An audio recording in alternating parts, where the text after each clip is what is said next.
God of the Alpha and the God of the Omega. It is often emphasized, and with good reason, that spiritual science should not simply be a theory about the world, life, and the human being, but that it should become the most profound content of the human soul, that which gives life its meaning. If one approaches spiritual science with the right attitude, it can indeed become the very substance of life within a human being. However, let me stress emphatically that it can take on this function only gradually, little by little, because spiritual science is much like everything that grows and develops. First, it must have a seed that keeps growing, and then by virtue of this growth it becomes ever more effective. It is also a fact that nobody could hope to extract from spiritual science the right way of life just by an intellectual understanding of its truths. Judging spiritual science by its outward features, one may come to the conclusion that it is a view of the world, albeit one that is more comprehensive and sublime than others. But no, it is still something else, for what other theory would be able to advance those comprehensive ideas about Saturn, Sun, and Moon? What other theories of the world today would dare to make very concise statements about this? None, because they end up with abstract concepts when they attempt to raise themselves above the objects we perceive with our physical eyes and ears. Such theories and conceptions of the world can offer only vague concepts about the divine that weaves and works behind material reality. As far as other less ambitious truths are concerned, such as the doctrines of reincarnation and of karma, spiritual science is also far ahead of anything traditional science has to offer when it talks about the evolution of the human being. To be sure, science too could adopt these doctrines, for if one really wants to draw the proper conclusions from the materialistic scientific facts, reincarnation and karma would long have been popular ideas. However, because modern scientists have not dared to come to these conclusions, the discussion about the subject has simply been put to rest.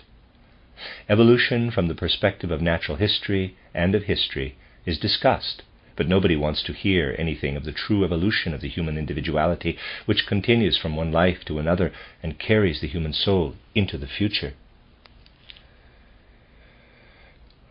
Those who observe life properly will be compelled by its very consequences to embrace the doctrine of the four members of the human constitution, which is also revealed by clairvoyant investigation. But because thinking in the modern age lacks all courage, this doctrine is proclaimed only by spiritual science, which as a body of knowledge is in many ways ahead of other conceptions of the world and of the philosophies presented to human beings at the present time. However, when all has been said and done, all that is not the real fruit, However, when all has been said and done, all that is not the real fruit of spiritual science. Its fruit does not consist in the fact that one accepts its teachings as satisfying and far-reaching. We cannot have the fruit without the seed. What we develop today as the fruit of the anthroposophical worldview can make our hearts happy and warm our capacity to love. Yet nobody can enjoy this fruit of our spiritual scientific worldview without the seed, that is, without spiritual scientific knowledge itself. People may say, of what use are these ideas about reincarnation and karma, or about the members of the human constitution and the evolution of the world? What is really important is the development of human love and of moral character. To this I would answer, certainly, that is important, but true human love that is fruitful for the world is possible only on the basis of knowledge, spiritual scientific knowledge. As a branch of knowledge, spiritual science has an advantage over other world conceptions in many areas. When it is experienced by us in a truly intimate manner, when we do not tire to awaken in our souls time and again those great comprehensive thoughts and carry them with us, then we will see that this body of teaching can in a very definite sense become the content and substance of one's life. Spiritual scientific teaching is a body of ideas that leads us into supersensible worlds, and in spiritual scientific thinking we must therefore soar to higher worlds. Every hour spent in spiritual scientific study means that the soul reaches out beyond the concerns of everyday life. The moment we devotedly give ourselves to the teaching, we are transported into another world. Our ego is then united with the spiritual world out of which it was born. Thus, when we think in a spiritual scientific way, we are with our ego in our spiritual home, at the fountainhead from which it came. If we understand this in the right sense, then we can truly compare spiritual scientific thinking with that state of consciousness that we recognize from the spiritual point of view as sleep. When human beings fall asleep at night and sleep themselves into a spiritual world, then they have transported the ego into the world whence it was born, and from which it emerges every morning, so that it can pass into the world of the senses within the human body. In times to come, the soul will live consciously within this spiritual world. However, at the present, such is normally not the case. And why not? It is because in the course of the ages, consciousness of the spiritual world has become weaker and weaker in the ego. In the Atlantean epoch, the ego during sleep saw itself surrounded by divine spiritual beings, but after the Atlantean catastrophe, the ego was pushed out into the world of the senses and increasingly lost its capacity to gaze into the world that it inhabits during sleep. The idea that the ego is blotted out at night and resurrected in the morning is absurd. It is in the spiritual world, but is not conscious of it. Spiritual scientific thinking gives us the strength to tie ourselves consciously, little by little, to these spiritual realities. By leading us, at least in thinking, into the spiritual world, anthroposophy has certain beneficial qualities in common with sleep. The cares and worries that issue from the things of the sense world are obliterated in sleep. If human beings are able to sleep, and their thinking is blotted out, they forget all worries. That is the most beneficent effect of sleep, an effect resulting from the fact that the ego lets the forces of the spiritual world stream into it during sleep. These spiritual streams contain strengthening forces, the effect of which is to help us forget our worries and cares during sleep, and also to repair the damage that such worries and cares have inflicted upon our organism. The injuries caused by the sense world are healed by spiritual powers, hence the refreshment, the regeneration that every healthy sleep bestows upon us. In a higher sense, these then are the qualities that spiritual scientific thinking has in common with sleep.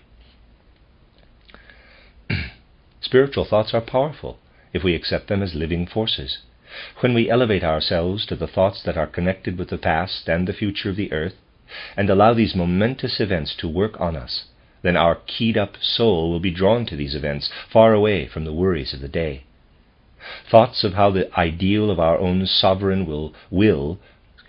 thoughts of how the ideal of our own sovereign will grows for us out of karma, this plan of destiny, gives us courage and strength, so that we say to ourselves, quote, "However insurmountable some of the problems of our lives may be today, our strength will grow from one incarnation to the next. The sovereign will within us is becoming stronger every day, and all the obstacles will help us to strengthen it even more. In the process of overcoming these obstacles, our will is going to develop ever more, and our energy is going to increase. The trivialities of life, all the inferior things in our existence, will melt away as the hoar does in the sun, HOAR, melted by the very sun that rises in the wisdom that permeates our spiritual thinking. Our world of feeling is made to glow throughout and becomes warm and trans-illumined. Our whole existence will be broadened, and we will feel happy in it." Unquote. When such moments of inner activity are repeated, and we allow them to work on us, a strengthening of our whole existence into all directions will emanate from this process. Not from one day to the next, to be sure, but constant repetition of such thoughts will bring about the gradual disappearance of our depressions, lamentations about our fate, and an excessively melancholy temperament. Spirit knowledge will be medicine for our soul, and when that happens, the horizon of our existence widens and implants in us that way of thinking that is the fruit of all spirit knowledge. This resulting way of thinking and feeling, this attitude of mind and heart, must be considered the ideal state to which spiritual scientific endeavors can lead. All discord, all disharmonies of life will disappear opposite the harmonious thoughts and feelings that bring about an energetic will. Thus, spiritual investigation proves to be not just knowledge and doctrine, but also a force of life and the substance of our soul. Seen in this light, spiritual science is capable of working in life in such a way that it frees human beings from cares and worries. And that is how it has to work in our time, for it owes its existence not to arbitrariness, but to the knowledge that is needed. The individualities who in their knowledge were far ahead of normal human beings, the masters of wisdom and of the harmony of feelings, knew that spiritual science had to flow into our culture if it was not to wither. Spiritual science is a new sap of life, and humanity needs such new sap from time to time. Spiritual science is the stream necessary for our time. Those who have a feeling for these great truths should hurry to us and absorb the truths so that they can be salt and ferment for the spiritual life of all humanity. The striving individual must see this as a sort of duty. It is not difficult to understand why the highest authorities have issued a call for spiritual science in our time, precisely so that those with open hearts and unprejudiced minds may be assembled. We have been viewing with our souls post-Atlantean humanity and have traced its cultural epochs from the ancient Indian down to our own fifth post-Atlantean epoch. We have seen that during this time, human beings lost their consciousness of the spiritual world bit by bit. In the first epoch, the ancient Indian, human beings still had a profound yearning for the spiritual world. The world of the senses was considered Maya, illusion. Then came the ages that issued a call to human beings to do external physical labor. Human beings had to learn to love the world of the senses, because only then were they able to cultivate it. At this time, human beings no longer said that the external world was nothing but Maya. On the contrary, human beings now had to immerse themselves into the world and work on it with their faculties and wisdom. That, however, resulted in human beings gradually losing the consciousness of the spiritual world, so that Zarathustra, the initiator of the Persian culture, felt compelled to tell his disciples, quote, "All living beings are called into existence by the force that streams from the sun as physical force. But this physical force is not the only thing. In the sun lives Ahura Mazda, the spiritual sun being," unquote. It was necessary to demonstrate to people how the material world is but the physical expression of the spiritual world. Thus it was first in the ancient Persian epoch that there arose the sentiment that would express itself as follows, quote, "Certainly what the sun shines upon is Maya, but I must seek the spirit behind this Maya. The spiritual world is always around me, but I cannot experience it with the physical eyes and ears. I can experience it only with supersensible consciousness. Once this consciousness has been awakened, then in the physical existence also can I recognize the great spirit of the sun, with all its subordinate beings who also belong to the sun. But an age is approaching when my soul will no longer have this knowledge," unquote. It was difficult to transmit this knowledge fully to human beings. They must gradually be made more mature through renewed incarnations, in order to recognize the divine spiritual element behind all physical phenomena and to understand that all of nature is permeated by it. In the ancient Persian culture, human beings were still capable of recognizing the divine element in this life, but they were unable to take this consciousness into the time period between death and rebirth. For the peculiar thing in this epoch was that consciousness between death and rebirth became increasingly darker. By contrast, let us look at the soul of an individual in ancient India. When it passed through death into the other world, it lived there among spiritual beings in a comparatively light-filled world. In the Persian culture, such was less the case. The world between death and rebirth had become darker. Obstacles between various souls accumulated, and the soul felt lonely. In a manner of speaking, it could not extend its hand to another soul.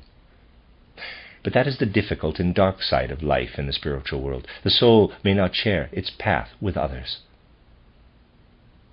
In the Egyptian epoch, a substantial part of the soul's capacity to link up with other souls had already been lost to such an extent that the soul longed for the preservation of the physical body, which was to be preserved in the mummy.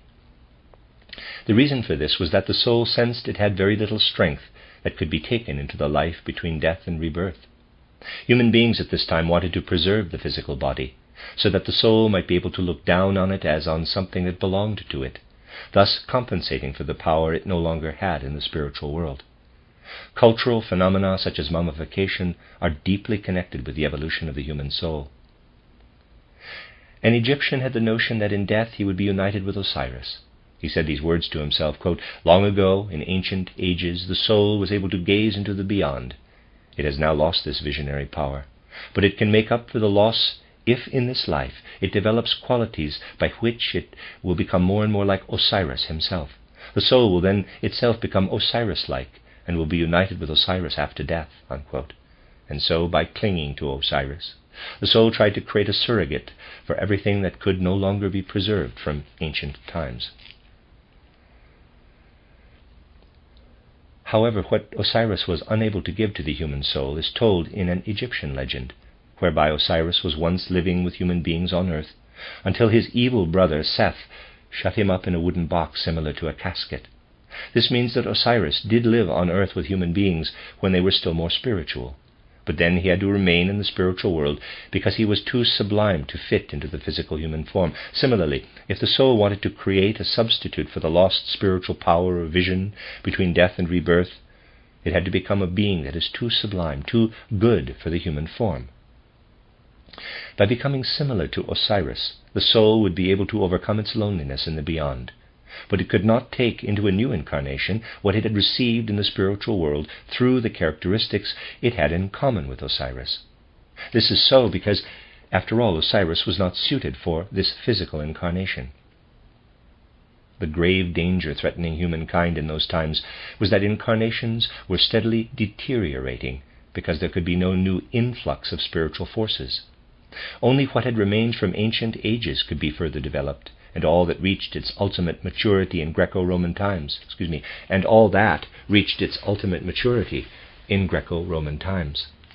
This was made manifest in the magnificent art of the Greeks, the mature fruit from earlier blossoms. Greek art was the finest fruit of the heritage bequeathed to humanity beginning with primeval times. But hand in hand with this accomplishment came the feeling of deep darkness in the life between death and new birth, and a noble Greek individual was right when he said, quote, "Better to be a beggar in the upper world than a king in the realm of the shadows," unquote. Yes, indeed, human beings in Greece and the Roman states possessed so much to delight and satisfy their senses, but they could take nothing with them into the life between death and a new birth. Then came the event of Golgotha, the event that is of significance not only for the external physical world, but also for all the worlds through which a human being must pass. The moment when the blood flowed from the wounds of the Redeemer, when the corpse was hanging on the cross, the Christ appeared in the underworld and kindled the light that once again gave sight to the souls below. And the soul was able to realize from that moment on that once again strength could also be derived from the world below and benefit the physical world. No longer does the soul endeavor to unite itself with Osiris in order to have a surrogate for the loss of vision. From now on it could say to itself, quote, "In the underworld too I can find the light of Christ, that which has immersed itself into the earth, for the Christ has become the spirit of the earth. And now I imbibe a new force from a spiritual fountainhead, a force that I can take back to earth when I return for a new incarnation." What was necessary so that this force could flow into the soul in the right way? A complete reversal in the way human beings looked at the physical world was necessary. First, let us ask what the people in ancient India experienced when we reconstruct what one of them might have said. Quote, "This world is Maya, the great illusion. Whenever I perceive this world and relate myself to it, I have fallen victim to the illusion. Only by withdrawing from it and by elevating myself to primeval, spiritual things beyond the world of the senses can I be in the world of the gods. Only by withdrawing from the outer world can I traverse through my inner being that has remained with me as an ancient legacy of these spiritual worlds and thus return to my ancient home. I must return to this primeval holy realm from which I once started out, to the world of the senses, and I can return only by giving free rein to my spiritual powers, thereby diverting my attention from the lure of the outer world." End quote. In the days of the ancient Indian culture, it was possible for human beings to take this step back into the far distant past. Inside of them, they had retained much of the force that could help an individual, if properly applied, to find their way back to the old gods. Thus did the human being in ancient India find his devas, the beings from whom everything had come into existence. Now came the epoch of ancient Persia, when the human soul had lost much of the power that was like a legacy from ancient times. If in this epoch the soul had said, quote, "I will turn back because I do not wish to remain in this world," unquote, it would not have found the ancient gods, because the power to make that possible was no longer adequate. This fact is related to the evolution of humanity.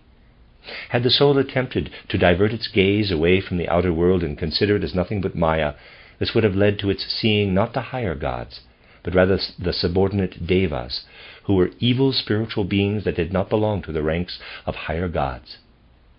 Because this danger existed, the soul had to be shown how this world of the senses could be seen as the outward expression of the spiritual, by starting from the world of the senses and not turning away from it. In looking up to the sun, the soul learned to see in it not only its external physical sun force, but also the sun god, Ahura Mazda, and thereby it learned to know something of the divine spiritual reality. The soul of the ancient Persian had become too weak to activate the spiritual forces that could lead it back to the ancient gods. Hence it had to be educated to pierce through the veil of materiality covering the spiritual. In the outer world the evil Asuras lay hidden, but human beings were not yet capable of seeing the beneficent spiritual beings beyond the world that was regarded as Maya. That is why all names for spiritual beings came to be reversed during the time between the Indian and the Persian epochs. Devas were the good beings in ancient India, but in the Persian culture they became the evil gods. The true reason for this reversal is evident from the continuing development of the human soul. In relation to the external world, it had become increasingly stronger. In relationship to the inner world, increasingly weaker. Preparation for what was to come was now made by those beings who guide and direct human evolution. After Zarathustra had learned to look up to the sun and see in its aura the sun god, he knew that this sun god was no one else but the Christ spirit, who at that time could reveal himself only from outside the world. The human being in his soul here on earth could not yet perceive the Christ being. The being that was formerly seen in the sun and had been given the name Ahura Mazda had to descend to earth, because only then could the human being learn from within to recognize a deva, a divinely spiritual principle within his own soul. In the age of ancient Persia, life in the human body was not yet capable of receiving the Christ spirit, let alone be permeated by it. All that had to happen slowly and gradually. We must acquaint ourselves with the thought that the gods can reveal themselves only to those who prepare themselves as recipients of a revelation. Deva, the god who can be perceived through our inner forces, could appear only to that part of humanity that had prepared itself for his coming.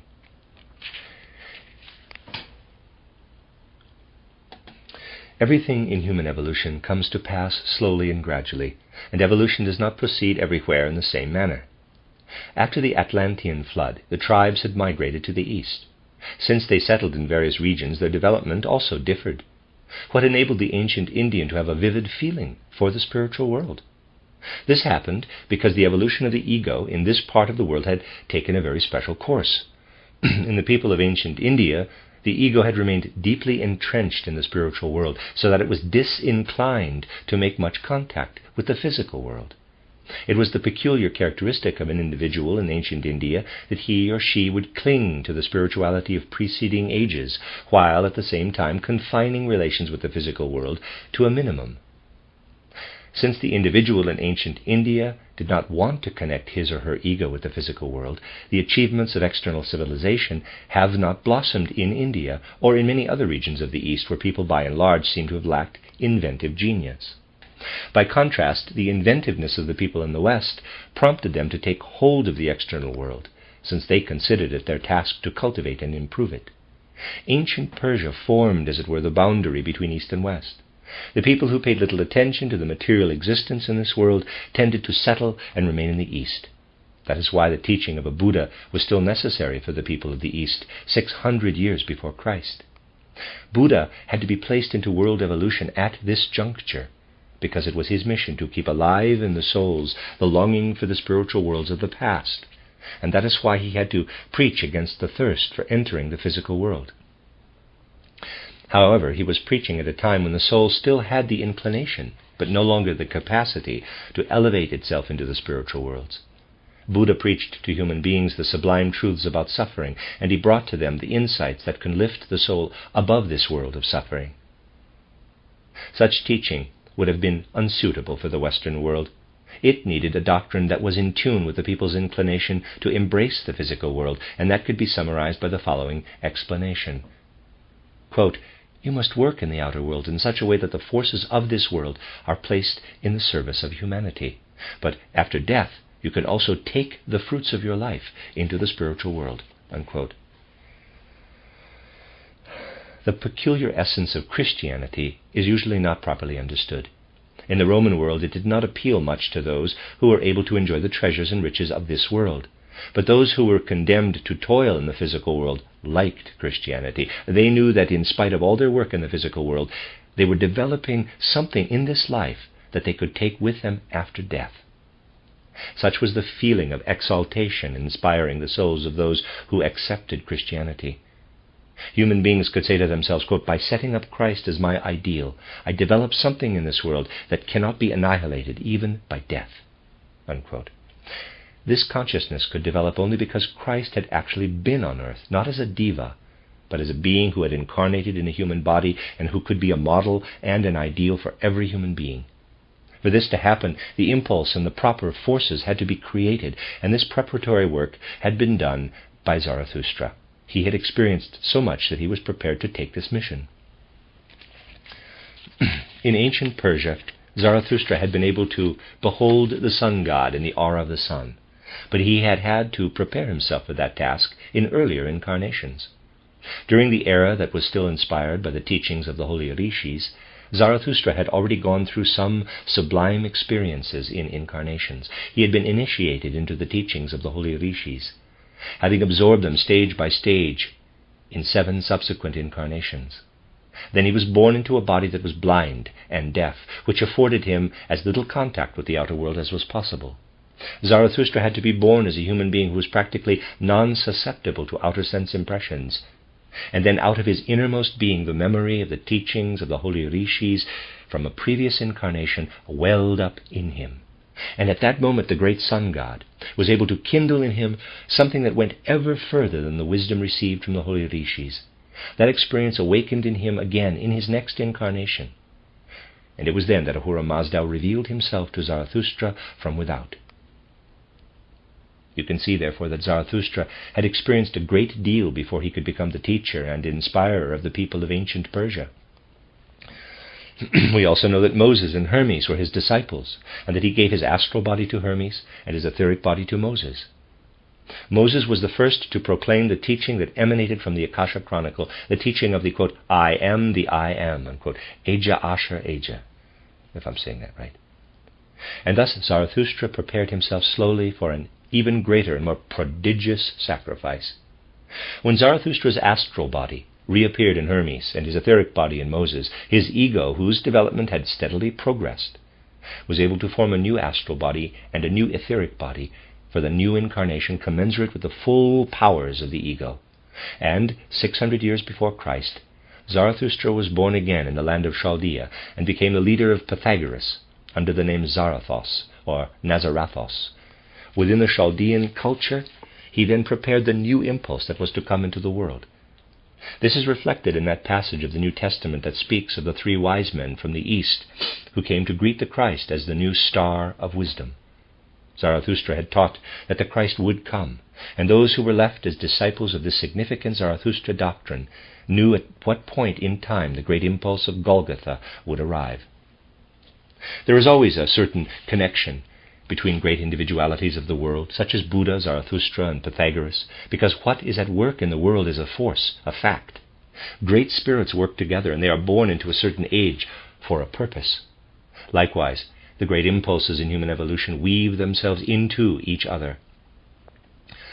Zarathustra had pointed to the one who was to make it possible, through the event of Golgotha, for human beings to find the world of the Devas through the force of their own inner being. Moreover, they would be increasingly able to do so as they developed forward into the future. And in the same epoch, the Buddha was teaching, yes, there is a spiritual world, compared to which the whole world of the senses is Maya. Turn your steps back into the world in which you were before the thirst for an earthly existence awakened, and then you will find nirvana, rest within the divine. Such is the difference between the teachings of Buddha and Zarathustra. Buddha taught that the human being can reach the divine by going back. Zarathustra in his incarnation as Zarathustra, not sure if that's supposed to be Zarathos or not, Zarathustra, taught that the time is approaching when the light will incarnate within the earth itself, which will enable the progressive soul to come closer to the divine. Buddha said the soul would find God by going back. Zarathustra said it would find him by going forward. Regardless of whether you regress or progress, whether you seek God in the Alpha or in the Omega, you will be able to find him. What is important is that you find him with your own heightened human power. Those forces necessary to find the God of the Alpha are the primal forces of a human being. However, the forces necessary to find the God of the Omega must be acquired here on earth by striving human beings themselves.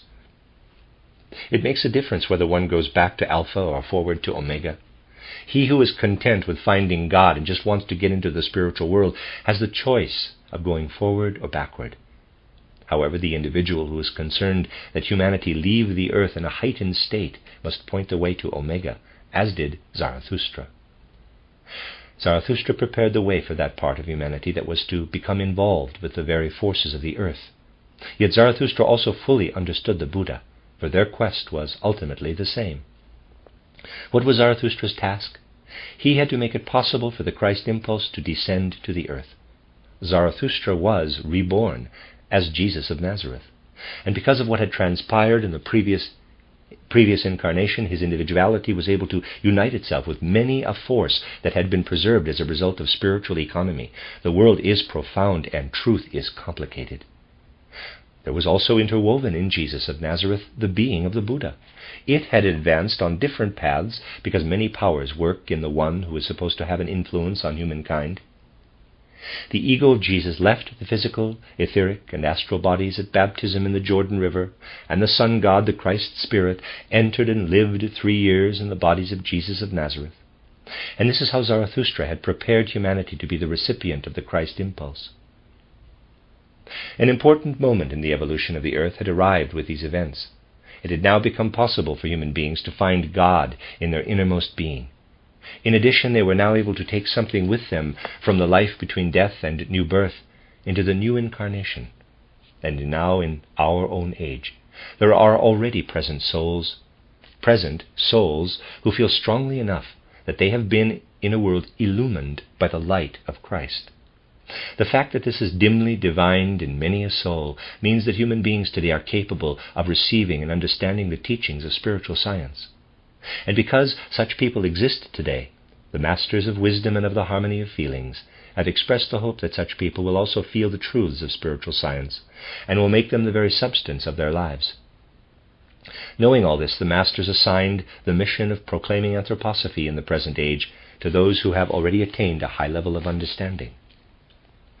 It is essential that spiritual science begin now to become a spiritual impulse of our time. Christ himself has prepared human souls for spiritual science, and it is guaranteed to stay in this world for the simple reason that the light of Christ once kindled can never be extinguished.